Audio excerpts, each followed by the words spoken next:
जिनके दिलों में बाबा साहब अगर नहीं है तो वह भारत का नहीं है। कारण है क्योंकि बाबा साहब ने इस देश के लिए संविधान बनाने का काम किया। बाबा साहब ने ही कहीं न कहीं इस देश को, आज हम यह कहते हैं कि जिस देश का संविधान उसकी आत्मा होती है, मतलब अगर यह भारतवर्ष जिंदा है तो उस संविधान से जिंदा है और उसको निर्माण करने वाले हैं तो हमें का सौभाग्य होगा और हम लोग जरूर इसका निर्माण करेंगे। और इसी संबंध में मैंने माननीय न्यायाधीश से भी चर्चा करी, उन्होंने कहा कि आप इस मूर्ति की स्थापना कराइए, अगर कहीं कोई बाधा आएगी तो मैं जरूर हर पर सहयोग करने का काम करूंगा। हम सौभाग्यशाली है कि ऐसा है नेतृत्व हम सबको मिला।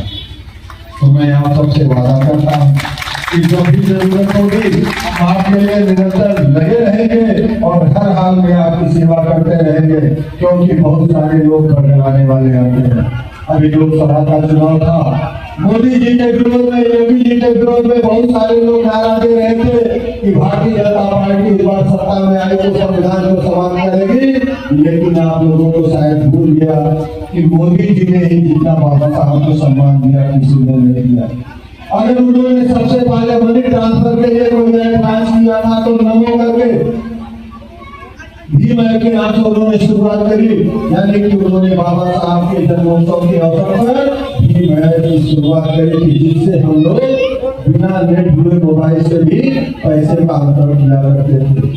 हमेशा से भाजपा संविधान का आदर करती है, सरकार करती है, पूजन करती है और मैं आप सबसे कहता हूँ कि भारतीय जनता पार्टी पर विश्वास करें।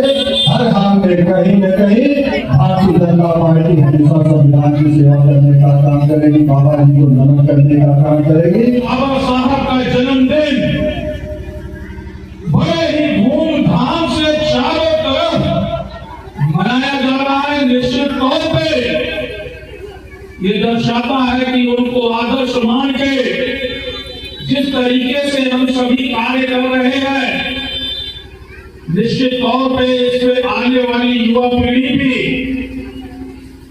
कहीं न कहीं उनके आदर्शों पे चल के महान बनने का कार्य करेंगे। साथियों, आज इस वार्ड में जैसा चेयरमैन साहब बता रहे थे कि बहुत दिन से